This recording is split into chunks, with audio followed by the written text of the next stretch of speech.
Hey guys, so today I'm gonna talk to you about cholinergic receptors. In this video, I'm gonna include their location, the mechanism, and also some of their functions.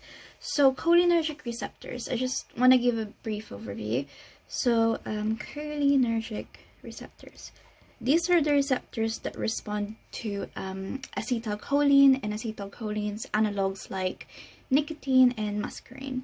So there are two main subtypes.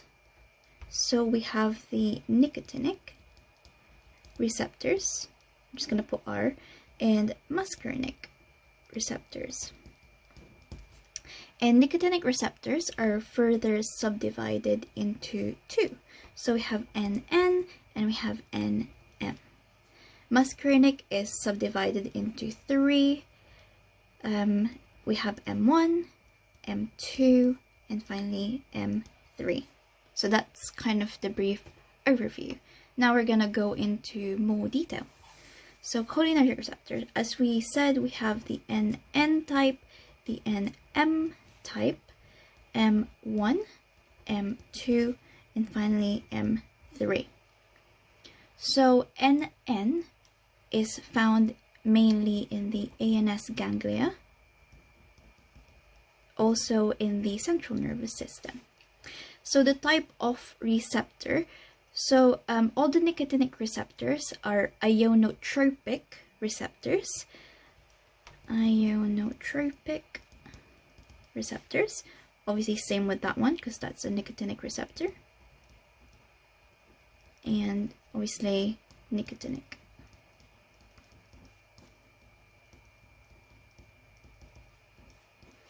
So second messenger, or the mechanism, we'll go over in a bit. And I just want to fill this in. So NM is found in the neuromuscular junction of skeletal muscles, obviously. Skeletal muscles. Again, it's ionotropic nicotinic. It's of the ionotropic nicotinic type. So here I have drawn some pictures to describe how they work. So this is a nerve terminal or an axon terminal of a preganglionic neuron. As we said, right, NN is found in the ANS ganglia. So this is, for example, the ganglion. So that's the preganglionic neuron, that's the postganglionic neuron. As we know, acetylcholine is released via exocytosis, and then it binds. So this is the NN receptor located at the postganglionic neuron. So the ligand acetylcholine binds to the NN receptor, which triggers the influx of sodium ions. So when sodium ions come into the cell, obviously it makes the cell more positive and generates this thing called EPSP, which is the excitatory posynaptic potential. It creates an excitation in the cell.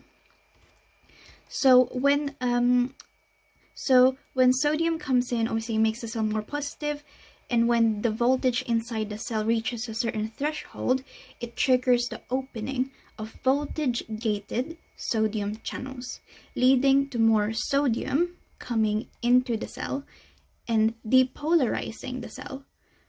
So when the cell is depolarized, an action potential is then propagated through this neuron. So I hope that's clear. So we'll write that down. So the mechanism is obviously via the sodium ion channel, and the function is it generates the excitatory postsynaptic potential, which opens the voltage-gated sodium ion channels, triggering depolarization and the propagation of action potentials. Okay, so now the NM. I've drawn a picture again. So yeah, we've gone over the top one, so now focus on the bottom one. So this is, for example, a skeletal muscle cell. And this is the neuromuscular junction. So again, ACH is released via exocytosis and binds onto this receptor. So this is the NM receptor. Same with that one, that's the NM receptor. Acetylcholine binds to the NM receptor, which makes sodium go into the cell. So it triggers the influx of sodium ions into the skeletal muscle cell. It also triggers the efflux of potassium ions, but the influx of sodium ions is kind of at a greater magnitude than the efflux of potassium ions. So that means that the positive charge builds up in the cell. The cell becomes more positive. This leads to the generation of something called motor end plate potential. So once the cell reaches a certain threshold again, a certain voltage, it then triggers the opening of voltage-gated sodium ion channels. And then this means that more and more sodium can come into the cell and lead to depolarization. So when the cell is depolarized, it opens, calcium ion channels, triggering the influx of calcium, and then further leading to muscle contraction. So I hope that's clear. Let's write it down in words. So the mechanism, again, sodium, potassium ion channel. So the influx of sodium triggers the generation of the motor end plate potential, which leads to the opening of voltage-gated sodium ion channels and the depolarization of the cell, leading to calcium influx, which then leads to muscle contraction. Alright, so the next one is M1, so that's muscarinic receptor. So we put here muscarinic, and the specific type of muscarinic receptor is it's a metabotropic receptor. It's a G protein coupled receptor actually, and it's coupled with GQ. So you know how GQ G protein coupled receptors are of 3 types. So the first type is GQ, the second type is GI, and the third type is GS. So GQ, G inhibitory, and G stimulatory. I have discussed this in other videos, but we'll go over it really briefly so this makes sense. GQ, the second messenger systems would be IP3, DAG, and PLC, which leads to the increase of calcium ions. G inhibitory basically works via the suppression or reduction of the production of CAMP and reduction of pKa produced. And GS is just the opposite, so increase in CAMP and increase in pKa. Yeah, okay. So let's go back here. M1, muscarinic, and it's G protein coupled receptor coupled with the GQ type, okay? And we could fill this in as well. Second messenger, IP3, DAG, PLC, which, increases the calcium. Right, so where can we find M1 receptors? So usually they are found in nerve endings, parietal cells as well. Where else? Also in some glands, like salivary glands, I don't know, however you say it, and gastric. So what do they do? Obviously in the glands, like the salivary and gastric, they promote the secretion of saliva and things. In parietal cells, they are found in the stomach, which releases hydrochloric acid, so secretion of acid and other stuff. Okay, so M2 muscarinic, and they are coupled with GI type, so G inhibitory type. Okay, so the second messenger system, so it's CAMP, but because it's inhibitory, it decreases CAMP and decreases PKA, right? So where are they found? They are mainly found in the heart. So we could find them in the sinoatrial node, in the AV node, and the bundle of His as well. Right. They are also found in some nerve endings. Okay. So what do they do in the heart? We know it's inhibitory, so that decreases heart rate and decreases the force of contractility, right?